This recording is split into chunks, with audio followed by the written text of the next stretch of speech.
नमस्कार, मैं पीयूष राय राम गुलाम राय YouTube channel पर एक बार फिर से आप सभी का स्वागत करता हूं। अभी पिछली कक्षाओं में हमने अधिगम नामक संप्रत्यय को जाना था। आज का हमारा शीर्षक है अधिगम का या प्रशिक्षण का अंतरण। अधिगम जिसे आप लर्निंग कहते हैं और प्रशिक्षण जिसे आप ट्रेनिंग कहते हैं, उसका भी स्थानांतरण या ट्रांसफर होता है। अधिगम का अंतरण और प्रशिक्षण का अंतरण किसे कहा जाता है? सर्वप्रथम प्रश्न ये बनता है। तो अधिगम या प्रशिक्षण का अंतरण, इसको अगर परिभाषित किया जाए तो हम कह सकते हैं कि किसी नए कौशल को सीखने में पूर्व अधिगमित कौशल का पड़ने वाला प्रभाव ही अधिगम का अंतरण कहलाता है।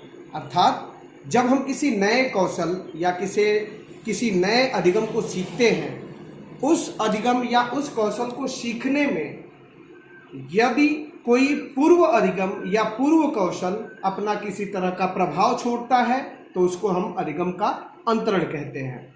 अब ये अधिगम का अंतरण हमें कितने रूपों में दिखाई देता है, अर्थात इसके कितने फॉर्म्स हैं?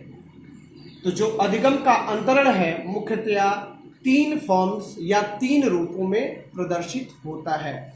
सबसे पहला धनात्मक अंतरण, दूसरा ऋणात्मक अंतरण और तीसरा शून्य अंतरण। अब प्रश्न उठता है कि धनात्मक अंतरण क्या है? धनात्मक अंतरण क्या है?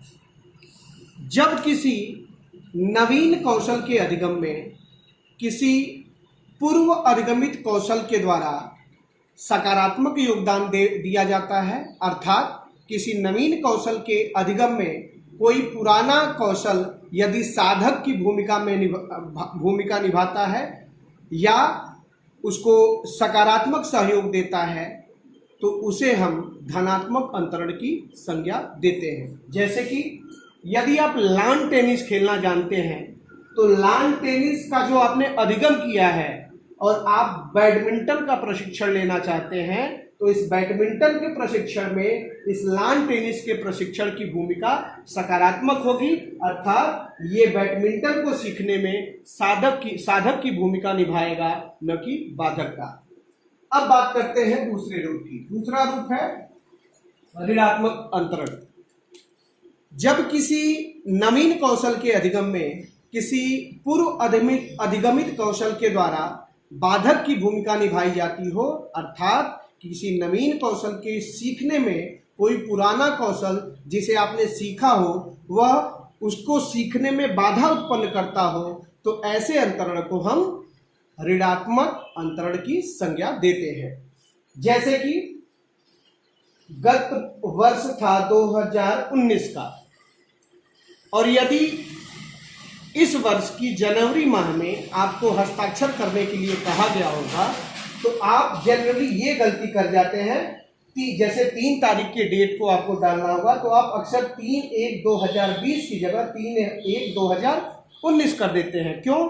क्योंकि आपने पिछले वर्ष जो प्रशिक्षण हासिल किया था वो इस वर्ष की प्रायिकता अधिक हुई थी, इसकी बारंबारता अधिक हुई थी। इसी कारण इस प्रशिक्षण ने आपको इस नवीन प्रशिक्षण में साधक नहीं बल्कि बाधक की भूमिका निभाई। इस प्रकार यहाँ पे ऋणात्मक अंतरण होगा।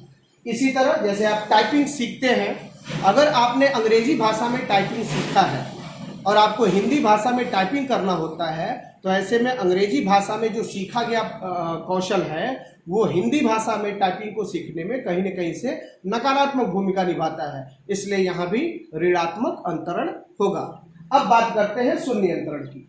शून्य अंतरण वो होता है जहां अंतरण अनुपस्थित होता है, अर्थात जब कोई पूर्व अधिगमित कौशल किसी नवीन कौशल के सीखने में न तो साधक की भूमिका निभाए और न ही बाधक की भूमिका निभाए, तो ऐसे अंतरण को हम शून्य अंतरण की संज्ञा देते हैं। अर्थात यह अंतरण न तो धनात्मक ही होता है और न ही ऋणात्मक। तो ये रहे अधिगम के अंतरण के 3 फॉर्म्स या 3 रूप। अब बात करते हैं अधिगम के अंतरण के प्रकारों की, यानी types of transfer of training of learning. तो अधिगम के अंतरण की जो मुख्य प्रकार है इनको 5 भागों में बांटा जा सकता है। सबसे प्रमुख है, सबसे पहला है पार्श्वीय अंतरण। पार्श्व अर्थात आपके अगल बगल, आपके समानांतर, अर्थात जब पूर्व अधिगमित कौशल का अंतरण उसी स्तर के कौशल को सीखने में हो तो उसे पार्श्वीय अंतरण की संज्ञा देते हैं। जब आप किसी ऐसे कौशल को सीखे हो जो किसी नवीन कौशल के समान स्तर का हो तो ऐसे अंतरण को, ऐसे अधिगम में जो ट्रांसफर हो रहा है उसको हम पार्श्वीय अंतरण की संज्ञा देते हैं। जैसे कि यदि आप कक्ष में बच्चे को ये बताते हैं कि 8 में से 2 की संख्या को जब हम घटाते हैं तो उसका मान 6 होता है, इसको अधिगम या प्रशिक्षण के द्वारा बालक सीख जाता है। अब जब वो घर आता है और उसके घर में सौभाग्य से फ्रिज में 8 अंडे रखे हैं और वो बच्चा वहां जाता है और वहां से 2 अंडे निकाल के लाता है। ऐसी स्थिति में अगर आप उससे प्रश्न करते हैं कि बच्चे या बेटा इस समय फ्रिज में कितने अंडे हैं, तो उसका जवाब होता है 6। क्यों? क्योंकि उसने अभी कक्ष में सीखा था कि 8 में से 2 घटाने पे 6 का मान आता है। तो ये जो अंतरण हो रहा है वो पार्श्वीय हो रहा है, लगभग समान स्तर का अंतरण है, इसलिए इसको पार्श्वीय अंतरण की संज्ञा देंगे। इसी तरह जैसे आप स्कूटर चलाना जानते हैं और उसी के पार्श्वीय या उसी के समानांतर आप बाइक चलाना जब सीखते हैं तो यहाँ जो अधिगम का अंतरण होता है वो समान स्तर के लिए होता है, अर्थात वहां भी पार्श्वीय अंतरण होगा। अब बात करते हैं दूसरे प्रकार की। दूसरा प्रकार है अनुलंब अंतरण। अनुलंब अर्थात वर्टिकल। पूर्व अधिगमित कौशल का अंतरण उच्च स्तर के कौशल के सीखने में हो, अर्थात जब आप किसी ऐसे कौशल को सीखे हो और किसी ऐसे कौशल को सीखने जा रहे हो जो पहले कौशल की तुलना में काफी उच्च स्तर का हो। जो पहले सीखा गया कौशल है उसका स्तर निम्न है और जो नया कौशल आप सीखने जा रहे हैं उसका स्तर उच्च है, और यहां भी अगर पहले सीखा गया कौशल उस नवीन उच्च स्तरीय कौशल के सीखने में अपना योगदान दे रहा है तो उसको हम अनुलंब अंतरण की संज्ञा देते हैं। जैसे आपने कक्ष में किसी बच्चे को बताया कि शून्य एक ऐसी संख्या है जिसका किसी भी संख्या में यदि आप गुणा करते हैं तो उसका मान सर्वदा शून्य होता है।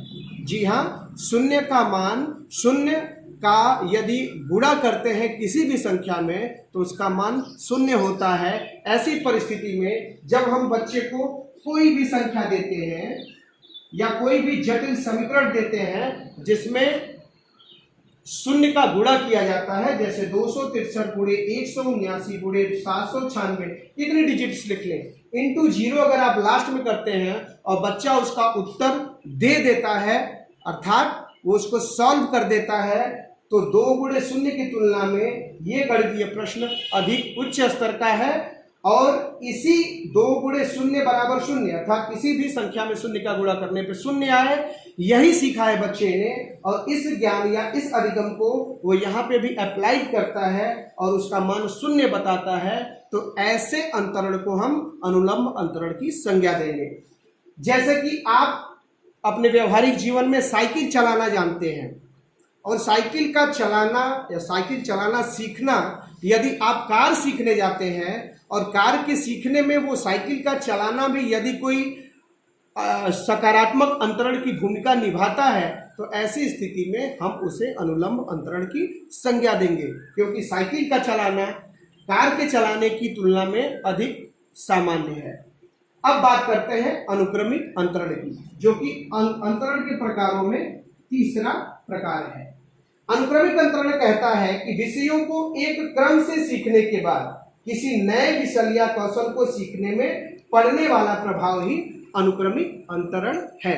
अर्थात जब आप किन्हीं विषय वस्तुओं को एक क्रम से सीखते हैं और वो एक क्रम से सीखना अगली विषय वस्तु के सीखने में जो प्रभाव डालता है उसको हम अधिगम के अंतरण का अनुक्रमिक अंतरण कहते हैं। अर्थात उदाहरण के रूप में आप देख सकते हैं, यदि आप पहले योग सीखते हैं धन, तदुपरांत घटाना सीखते हैं, इसके बाद गुणा सीखते हैं, तो योग, घटाना और गुणा इन तीनों का सीखना भाग के सीखने में एक तरह का प्रभाव डालता है, और जो प्रभाव डालता है उसको हम अनुक्रमिक अंतरण कहते हैं। आप धन सीखते हैं, घटाना सीखते हैं, गुणा सीखते हैं, और इन तीनों का सीखना भाग के सीखने में जो प्रभाव डालता है उसको हम अनुक्रमिक अंतरण की संज्ञा देते हैं। इसके बारे में एक धारणा और है कि ये अधिकांशतः धनात्मक अंतरण ही होता है, अर्थात ये अधिकांशतः सकारात्मक प्रभाव ही अधिगम के अंतरण के रूप में डालता है। अब बात करें अगले प्रकार की। अगला प्रकार है समस्तर अंतरण।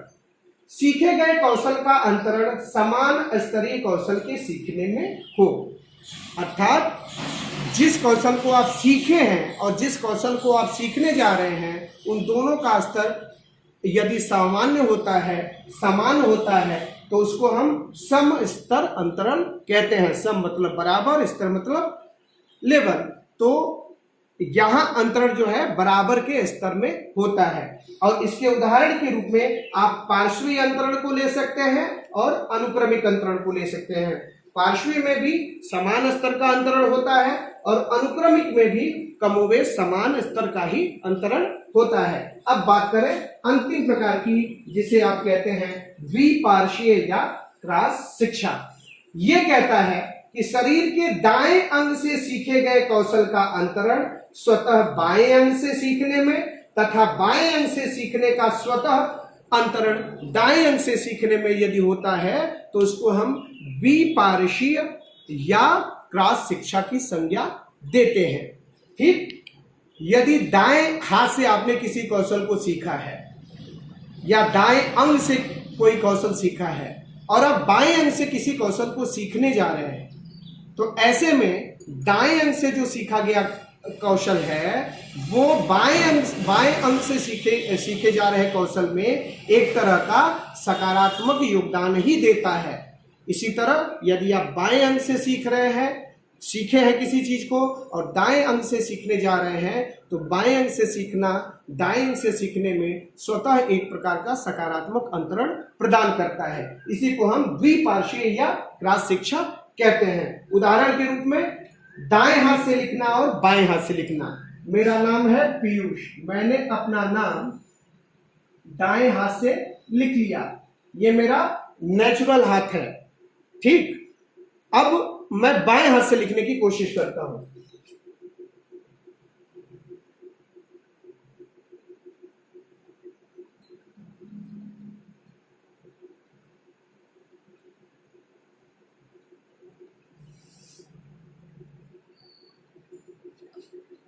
देखिए, गुणवत्ता उतनी अच्छी भले न हो, लेकिन मैंने अपने बाएं हाथ से भी लिखा, और यही द्विपार्श्वीय या क्रॉस शिक्षा है।